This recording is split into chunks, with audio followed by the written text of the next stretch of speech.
Hello, and welcome to a video because it's been a while since we've had one. And today we're talking about section 6.1 and section 6.2 over solving inequalities. And in all honesty, we could probably really cover section 6.1, 6.2, and 6.3 all on the same note page, but sometimes that gets to be a little bit much. So let's go ahead and start with what are our rules for solving inequalities. Notice that that first word there is that word inequalities. When we look at inequalities, remember we're talking about less than, greater than,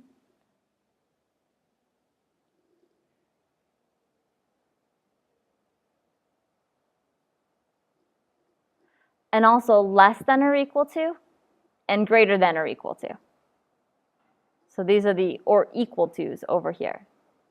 When we're solving those pieces, when we're solving, that we need to remember that we kind of follow all the exact same things we did when we first started solving. Our first step is always draw that balance line or imagine the balance line so that you remember what all of your rules for solving are. So all of our balance line rules apply. Don't forget that I also said that your balance line has become optional.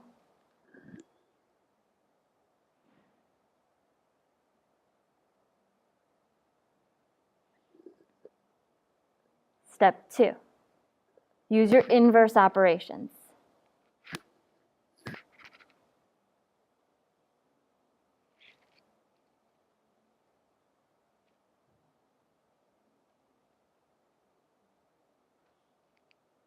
So undo addition with subtraction, undo subtraction with addition, multiplication with a division, division with multiplication. All those good inverse operations that we use to undo one another.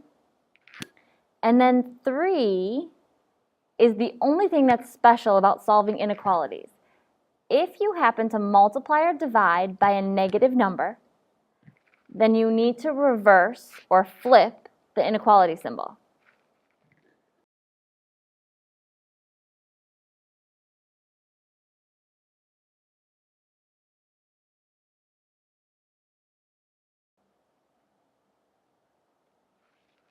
So that I want to point out a couple of pieces here. If you multiply or divide by, notice how big I wrote that word by. It's because it's not what happens in the problem. It's not just because there's a negative number, part of a multiplication or division. It's the number you're multiplying or dividing by. That's the one that causes the inequality to reverse. So what do I mean when I say reverse or flip the inequality symbol? When I talk about that, I'm talking about anything that's a less than symbol becoming a greater than symbol. So when we look at problem 1, we would subtract 4, right? Our balance line goes through that less than, and to undo an addition, we will use subtraction. So we'll subtract 4 from both sides, and we end up with an A value less than 6. Now, what does this mean in terms of our solutions? It means that any number that's smaller than 6, from 5.9999999999999 all the way down to negative 6,272, way down there. All of those numbers that are less than 6 are possible solutions. So one of the things we have to get in the habit of is also understanding that that means something about in terms of our graph. If A is less than 6, it means that we can't be exactly at 6. So we leave our circle or our point open because we're not allowed to equal 6. We can be really, really close, but we can't be 6. And all of the rest of our points are smaller, so that I should darken and increase the arrow size. Because just because my paper ends doesn't mean that my graph ended. So that I've darkened in my pieces here, and these numbers, every point in between, every point exactly on, all of those points on that line are solutions. So things that we did there. The first thing that I did is I put in my point. My point is a hole or open if I have a less than symbol or a greater than symbol. Now let's go to number 3. Notice that this symbol has an equal to part. It doesn't mean anything different in terms of solving. So I'm going to, just like I would if I were solving it for an equal sign, I'm going to add 11 to both sides so that I end up with 9x is greater than or equal to 81. And then I'm going to divide both sides by 9. And I end up with, x is greater than or equal to 9.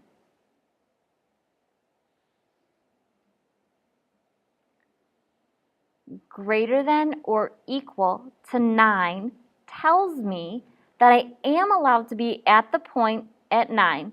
So my point isn't going to stay open, it's going to fill. And all of my solutions are greater, so bigger. Numbers that are bigger are over here to the right than 9. So I would darken in this side and increase the size of my arrow. Greater than or equal to. Go ahead and work through problem 2. Actually, no.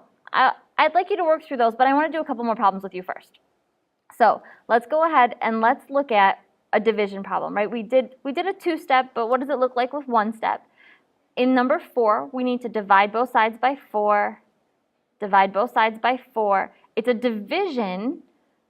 That number I divided by is positive, so my inequality is going to remain less than. So my x, or 1x, is less than 6. My point will go at 6.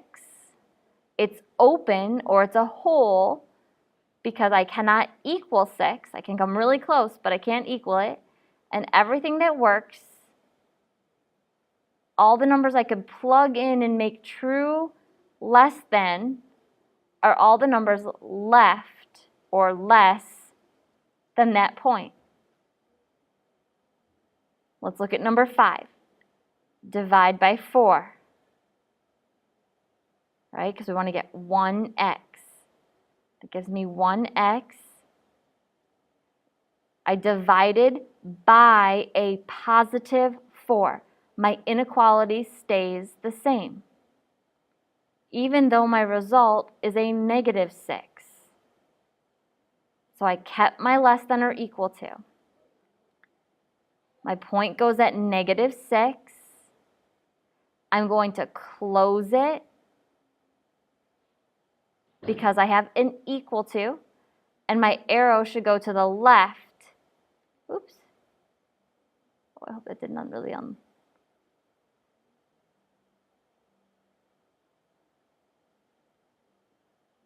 and my arrow should go to the left because I have less than.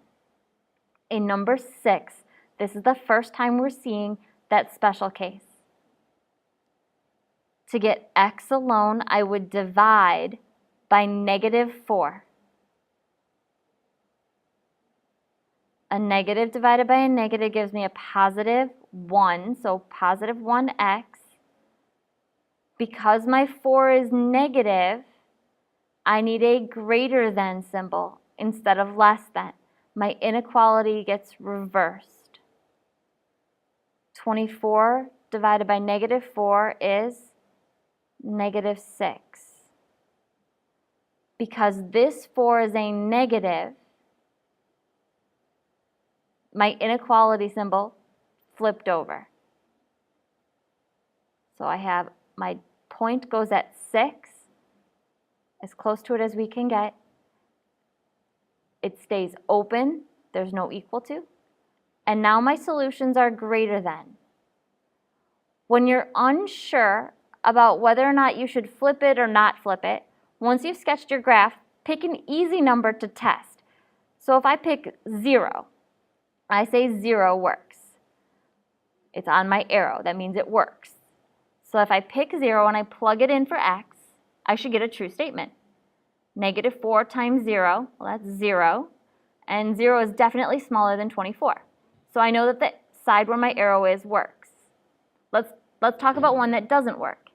-10. If I plug in a -10, I would do -4 times -10. That's +40. And +40 is certainly not less than 24. So that the points over here do not work. Go ahead and give the rest of these problems a try, and then take a look at the note file that I'm also going to put on our website so that you can check your answers. I'll see you in class.